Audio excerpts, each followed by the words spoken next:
RS Bengali ক্লাসরুমে সকলকে স্বাগত। আজকের ভিডিওতে আমি পশ্চিমবঙ্গ মধ্যশিক্ষা পর্ষদের অন্তর্গত নবম শ্রেণীর ইতিহাস পাঠ্য বইয়ের তৃতীয় অধ্যায়, যে অধ্যায়টির নাম রয়েছে ঊনবিংশ শতকের ইউরোপ, রাজতান্ত্রিক ও জাতীয়তাবাদী ভাবধারার সংঘাত, এই অধ্যায়ের অনুশীলনীর প্রশ্নের উত্তর করিয়ে দেব। সুতরাং আমি চাইবো তোমরা ভিডিওটা স্কিপ না করে একদম প্রথম থেকে শেষ পর্যন্ত দেখো। আমি যে বইটার অনুশীলনীর প্রশ্ন উত্তর করাবো সেটা জি.কে. পাহাড়ি এবং সুভাষ বিশ্বাস রচিত বই। এই বইটা কাদের স্কুলের পাঠ্য বই হিসেবে রয়েছে অবশ্যই কমেন্টে জানিও। তো কথা না বাড়িয়ে শুরু করছি আজকের মূল ভিডিও। অনুশীলনীর বিভাগ কতে রয়েছে বহুকল্প ভিত্তিক প্রশ্নাবলী বা এমসিকিউ। প্রতিটি প্রশ্নের মান 1। সঠিক উত্তরটি নির্বাচন করো। 1 দাগের প্রশ্ন, কত খ্রিস্টাব্দে ভিয়েনা সম্মেলন অনুষ্ঠিত হয়? উত্তর হবে 1815। 2 দাগের প্রশ্ন, ভিয়েনা সম্মেলনের সভাপতি ছিলেন? উত্তর হবে মেটারনিখ। 3 দাগের প্রশ্ন, ভিয়েনা সম্মেলনের সিদ্ধান্ত অনুসারে লম্বার্ডি ও ভেনেশিয়া লাভ করে? উত্তর হবে অস্ট্রিয়া। 4 দাগের প্রশ্ন, ভিয়েনা সম্মেলনের মাধ্যমে অস্ট্রিয়ার সিংহাসনে কোন বংশ প্রতিষ্ঠিত হয়? উত্তর হবে হ্যাবসবার্গ। 5 দাগের প্রশ্ন, ভিয়েনা সম্মেলনের দ্বারা ইটালির সিংহাসন পায়? উত্তর হবে পোপ। 6 দাগের প্রশ্ন, কার্লসবার্গ ডিক্রি কে ঘোষণা করেন? উত্তর হবে মেটারনিখ। 7 দাগের প্রশ্ন, কত খ্রিস্টাব্দে জুলাই বিপ্লব সংঘটিত হয়? উত্তর হবে 1830 খ্রিস্টাব্দে। 8 দাগের প্রশ্ন, কত খ্রিস্টাব্দে ফেব্রুয়ারি বিপ্লব সংঘটিত হয়? উত্তর হবে 1848 খ্রিস্টাব্দে। 9 দাগের প্রশ্ন, গ্যারিবল্ডির বাহিনীর নাম কি ছিল? এখানে লাল লেখা আছে কিন্তু উত্তর হবে লাল কোর্তা। কি হবে? লাল কোর্তা। 10 দাগের প্রশ্ন, ক্রিমিয়ার যুদ্ধে পরাজিত হয়? উত্তর হবে রাশিয়া। 11 দাগের প্রশ্ন, ড্যাশ খ্রিস্টাব্দে ভিয়েনা সম্মেলন অনুষ্ঠিত হয়? উত্তর হবে 1815 খ্রিস্টাব্দে। 12 দাগের প্রশ্ন, ভিয়েনা সম্মেলনে প্রধান নীতি ছিল? উত্তর হবে 3টি। 13 দাগের প্রশ্ন, ন্যায্য অধিকার নীতির মাধ্যমে যে বংশ হল্যান্ডের সিংহাসনে বসে? উত্তর হবে অরেঞ্জ। 14 দাগের প্রশ্ন, মেটারনিখ ছিলেন ড্যাশ প্রধানমন্ত্রী? উত্তর হবে অস্ট্রিয়ার। 15 দাগের প্রশ্ন, ফেব্রুয়ারি বিপ্লব হয়েছিল ড্যাশ খ্রিস্টাব্দে? উত্তর হবে 1848 খ্রিস্টাব্দে। বিভাগ খ, অতি সংক্ষিপ্ত প্রশ্নাবলী। এখানে সত্য মিথ্যা বিচার করতে বলা হচ্ছে। প্রতিটি প্রশ্নের মান 1। 1 দাগের বাক্য, ফরাসি বিপ্লবের আদর্শ ছিল সাম্য, মৈত্রী ও স্বাধীনতা। 1 দাগের বাক্যটা সত্য।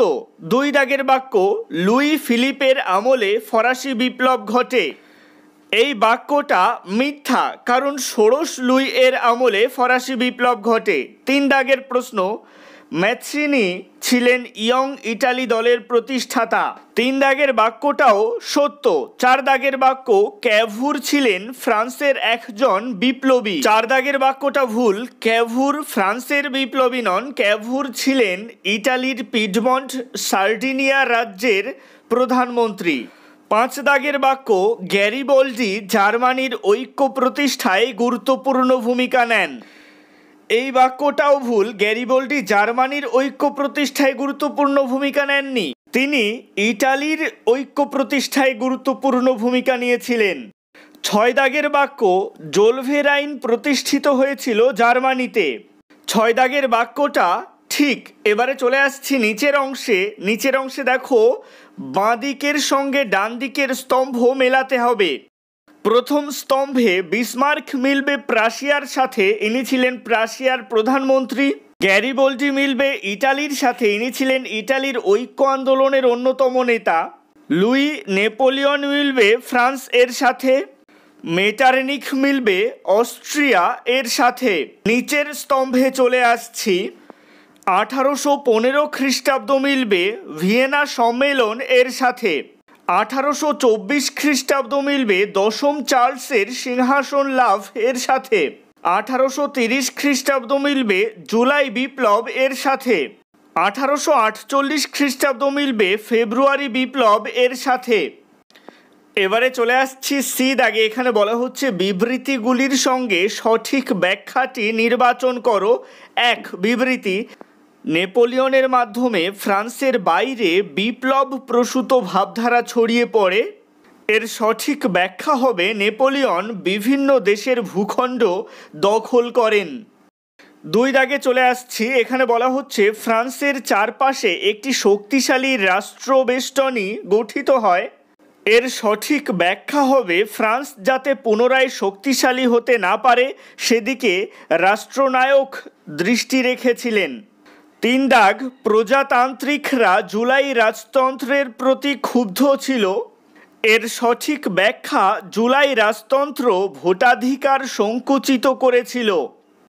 এবারে চলে আসছি ডি দাগে। এখানে বলা হচ্ছে প্রদত্ত রেখা মানচিত্রে নিম্নলিখিত স্থানগুলি চিহ্নিত করো ও নাম লেখো। 1 দাগে রয়েছে ভিয়েনা 1815 খ্রিস্টাব্দে, যেখানে এক আন্তর্জাতিক সম্মেলন হয়।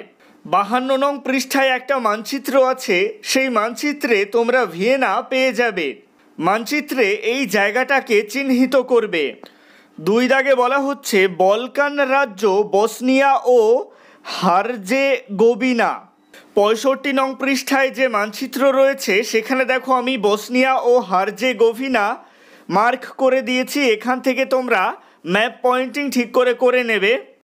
আজকের ভিডিওটা এই পর্যন্তই। অনুশীলনীর পরবর্তী প্রশ্নের উত্তরগুলো আমি পরবর্তী পার্টের ভিডিওতে করিয়ে দেব। আজকের ভিডিওটা কেমন লাগলো অবশ্যই কমেন্টের মাধ্যমে জানিও।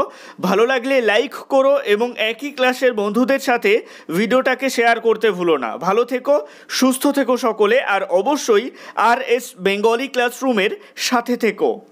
সবশেষে একটাই রিকোয়েস্ট, এখনও পর্যন্ত যারা চ্যানেলটিকে সাবস্ক্রাইব করে উঠতে পারোনি তারা অবশ্যই চ্যানেলটিকে সাবস্ক্রাইব করে দিও এবং পাশে থাকা বেল আইকনটিকে প্রেস করে অল বাটনে ক্লিক করে দিও নতুন ভিডিওর আপডেট সবার আগে পেতে।